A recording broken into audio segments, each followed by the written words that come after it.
کہ احساس نہیں. اگر احساس ہونے لگے پھر شوق بیدار ہوتا ہے, پھر انسان کسی کو کچھ دے کے راضی ہوتا ہے, پھر اس کا. حضرت حذیفہ بن یمان رضی اللہ تعالیٰ عنہ فرماتے ہیں, یہ حدیث امام غزالی لائے اور اپنی سند کے ساتھ لائے. حضرت حذیفہ بن یمان رضی اللہ تعالیٰ عنہ فرماتے ہیں, میں نبی پاک صلی اللہ علیہ وسلم کے ساتھ ایک سفر میں تھا, گرمی بڑی شدید تھی. ایک جگہ پہ باغ نظر آیا تو تھوڑا سا سستانے کے لیے سرکار اس باغ کو برکت دینے کے لیے تشریف فرما ہوئے تو سامنے کنواں بھی نظر آیا. تو تبا مبارک چاہیے کہ غسل ہی نہ کر لیا جائے. کہتے ہیں حضور سید عالم علیہ السلام کنویں کے قریب چلے گئے غسل فرمانے کے لیے, تو کپڑوں سمیت سرکار غسل فرما رہے تھے. پھر بھی مجھے فرمایا کہ ذرا چادر تان کے نہیں کھڑے ہو جاتے. یہ نا زیادہ شرم والا ہوتا ہے کھلا لباس, اس میں زیادہ احساس ہوتا ہے. یہ گرمی آتی ہے نا تو سمجھدار آدمی بھی خالی بنیان میں گھومنے لگتا ہے, سیاںا بندہ بھی اچھا نہیں لگتا, تہذیب کے مطابق نہیں.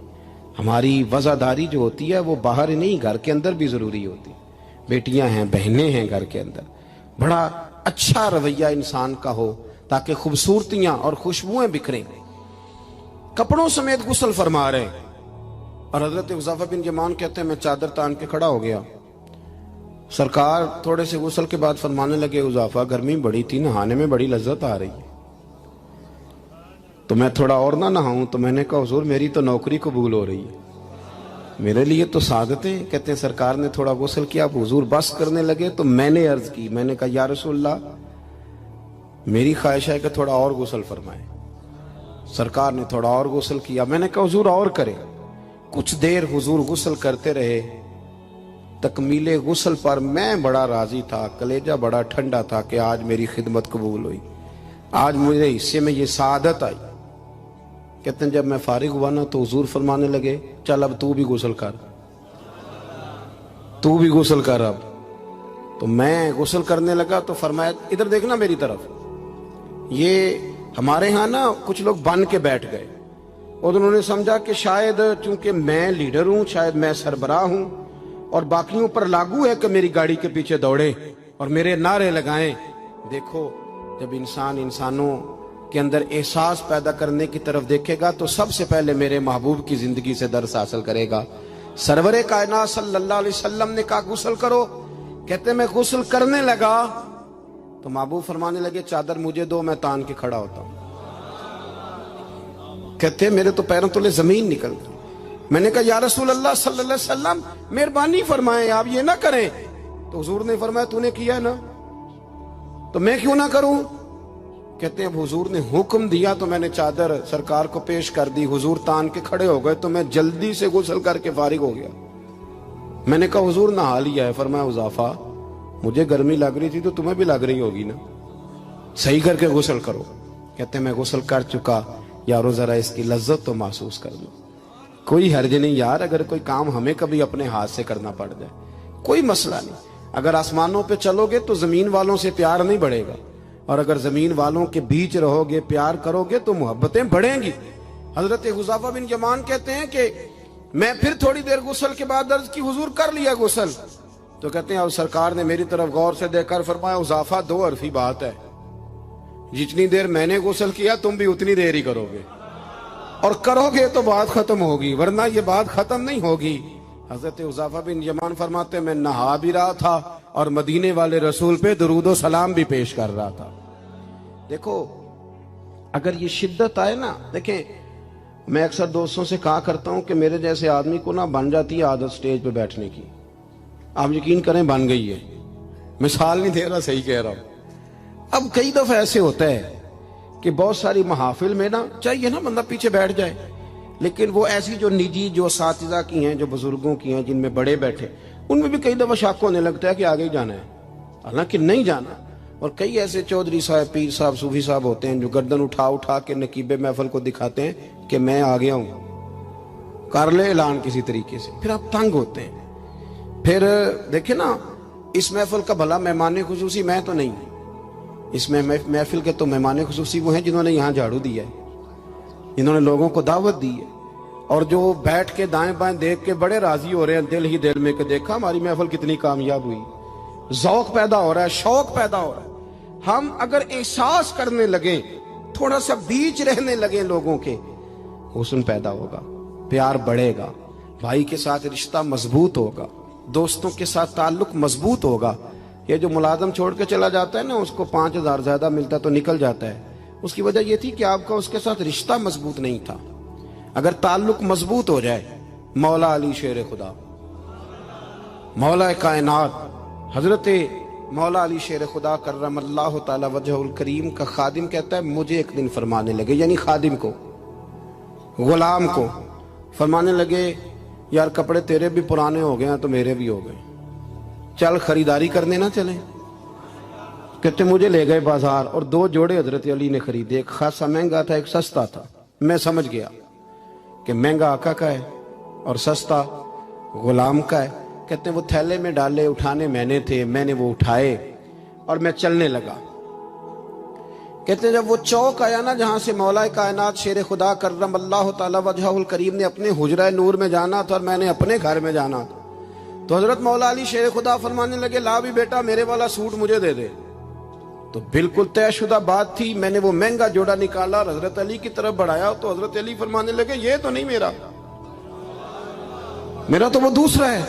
تو وہ شخص کہتا ہے میں نے ایک فلسفہ بیان کیا، میں نے ایک علت بیان کی، ایک لاجک بیان کی۔ میں نے کہا حضور یہ آپ رکھیں اور یہ جو سستا ہے یہ میں رکھتا ہوں۔ فرمایا وجہ؟ کہنے لگا حضور وجہ بڑی سادی سی ہے، ایک پورا فلسفہ اس کے پیچھے، اور فلسفہ یہ ہے کہ آپ آقا ہیں اور میں غلام ہوں، تو آقا مہنگا پہنے اور غلام سستا پہنے۔ تو حضرت علی وہ والے عالم ہیں جن کو علم بھی مدینے والے رسول نے عطا فرمایا ہے۔ تو آپ حکم بھی کر سکتے تھے کہ نہیں تو لا، میں نے وہی پہننا ہے، حکم بھی کر سکتے تھے، لیکن اس نے دلیل دی تھی نا، دلیل دی تھی نا، تو پہلے اس کی دلیل کو توڑنا ضروری تھا۔ حضرت علی کہنے لگے فلسفہ ہی تو نے بیان کرنا ہے تو اپنے والا نہ کر، تو میرے والا کر۔ اس نے کہا حضور کیا مانا؟ آپ فرمانے لگے تو کہہ رہا ہے کہ مہنگا جوڑا میں پہنوں گا اور سستا جو ہے وہ تو پہنے گا۔ فرمانے لگے تو نے یہ دلیل بیان کی ہے کہ میں آقا ہوں تو غلام ہے، تو فرمایا تو میرے والی علت لینا۔ حضور وہ کیا؟ آپ فرمانے لگے تو پہن مہنگا اور میں پہنتا ہوں سستا، دلیل یہ ہے کہ تو جوان ہے اور میں بوڑھا ہوں، تو جوانوں کو پہننے چاہیے مہنگے کپڑے، بوڑھوں کا تو سستوں سے بھی گزارا ہو جاتا ہے۔ تو وہ خادم کہتا ہے میں لاجواب ہو گیا، اور پھر وہ قیمتی جوڑا مجھے دے گئے اور سستا جوڑا وہ لے گئے۔ کہتے ہیں شیر خدا تو چلے گئے، لیکن ساری زندگی میں سوچتا رہا کہ کائنات میں دوبارہ ایسے لوگ دنیا میں آئیں گے صحیح، یہ ملیں گے صحیح۔ احساس کی جب شدت ہوتی، اب یقین کریں اس ملک کے اندر 2 چیزیں اتنی شدت سے عام ہوئی ہیں، اتنی شدت سے، ایک پروٹوکول، ایک وی آئی پی کلچر۔ ان دونوں چیزوں نے بہت سارے لوگوں کو پیچھے کر دیا۔ اب تو بہت سارے غریب ایسے ہیں جو بیچارے قریب ہی نہیں آتے، وہ کہتے ہیں نہیں میرے والا کام ہی نہیں، وہ پیچھے، وہ شہرت سے بچنے والا پیچھے پیچھے رہتا ہے، اور میرا جی چاہتا ہے ساری غزلیں اس ظالم کے نام کریں۔ کچھ لوگ بیچارے بالکل پیچھے ہو گئے، مایوس ہو گئے۔ وہ کبھی حکومت بدلتی ہے تو ان سے کہا جائے نا حکومت بدل گئی ہے، تو وہ 2 حرفی بات کرتے ہیں، کہتے ہیں جو مرضی آ جائے ہم نے تو محنت کر کے کھانا ہے، صبح کام پہ جائیں گے تو شام کو روٹی کھائیں گے۔ وہ بہت سارے نظام سے دیکھیں نا، یہ سیاسی تبصرے وہ بندہ کرتا ہے جو روٹی پیٹ بھر کے کھاتا ہے، اور جس بیچارے کو پتا ہے نا کہ جو گھی صبح لایا تھا وہ ختم ہو گیا ہے، اور صبح بچوں نے ناشتے کے لیے جب پراٹھے مانگنے ہیں تو گھی کوئی نہیں، تو وہ پھر سیاسی تبصرے نہیں کرتا، وہ تو تکلیف میں۔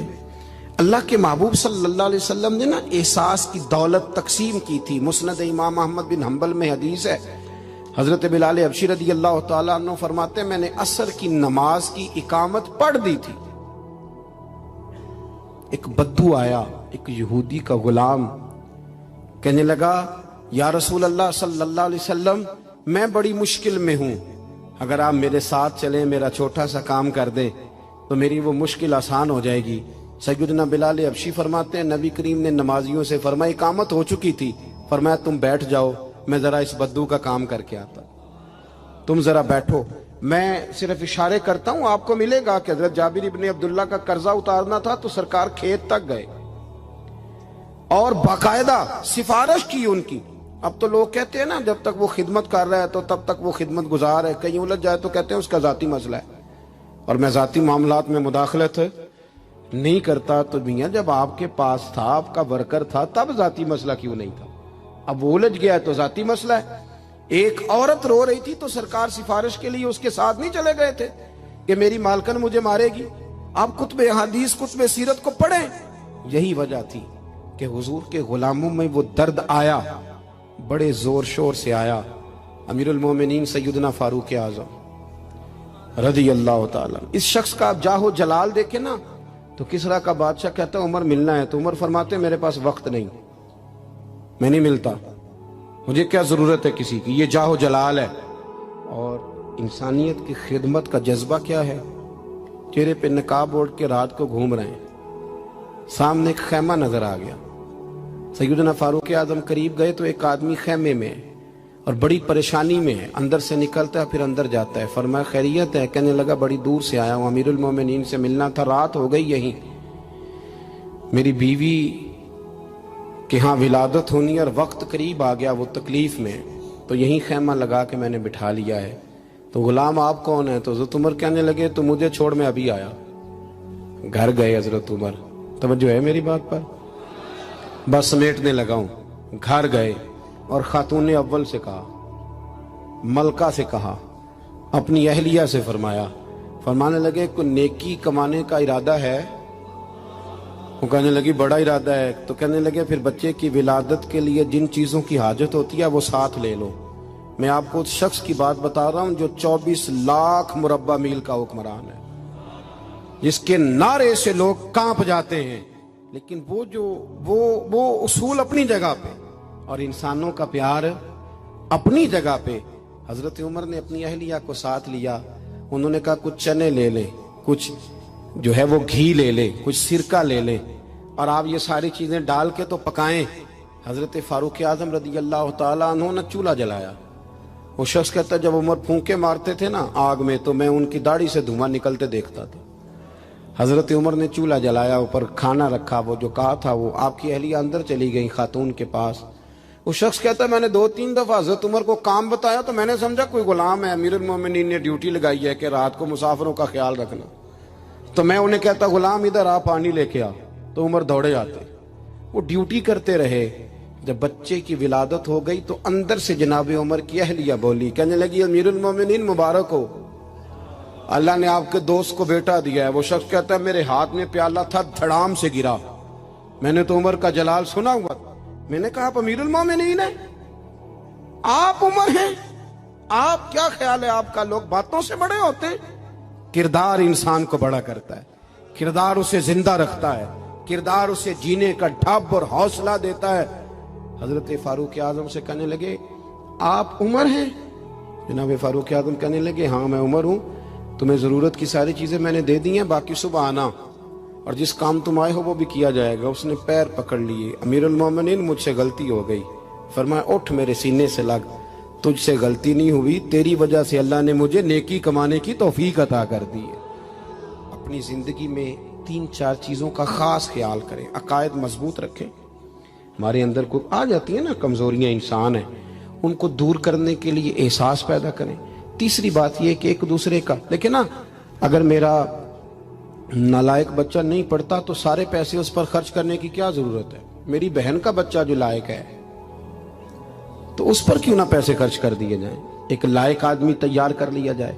احساس پیدا کریں گے، تھوڑا تھوڑا آگے بڑھیں گے تو آپ دیکھیں گے معاشرے کے اندر کس تیزی کے ساتھ لوگوں کے مسائل میں کمی آتی ہے اور خیر تقسیم ہوتی ہے۔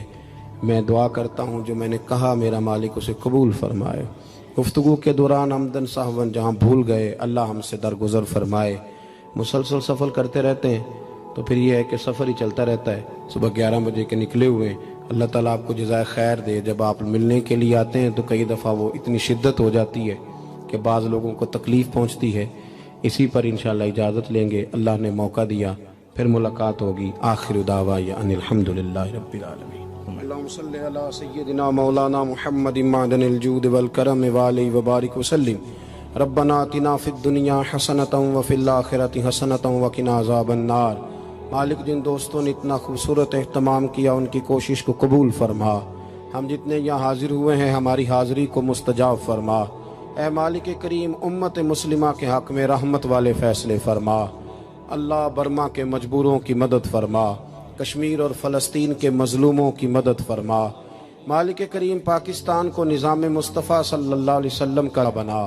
اے اللہ ہمارے گناہوں کو معاف فرما، ہماری غلطیوں سے درگزر فرما، علم نافع عمل صالح کی توفیق عطا فرما، مسجد کا پیار عطا فرما، قرآن پاک سے محبت عطا فرما، دروازہ رسول صلی اللہ علیہ وسلم کی سچی گدائی اور غلامی نصیب فرما۔ مالک ہمارے بیماروں کو شفا دے دے، مقروضوں کو بارے قرض سے رہائی عطا فرما دے، جو تنگ دست ہیں انہیں وسعت رزق دے دے، بے اولادوں کو اولاد صالح عطا فرما۔ مالک کریم جو لوگ دنیا سے چلے گئے ان کی کامل مغفرت فرما، ہم جو موجود ہیں ہمیں توبہ کی توفیق عطا فرما، ہم سب کا خاتمہ بالخیر بالایمان فرما۔ اللہم انا نسألک العفو والعافیۃ فی الدین والدنیا والآخرہ، رب اغفر وارحم وانت خیر الراحمین، وصلی اللہ تعالی علی حبیبہ سیدنا و مولانا۔ ستا اٹھ کے کوئی نہیں خوش ہوندا،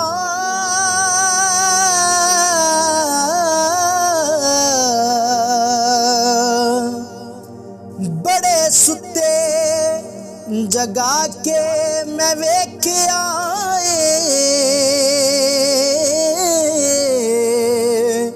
اوے کتے جیا نہیں کوئی وفادار ڈٹھا، تے ٹکر سکا بھی پا کے ویکھ آئے۔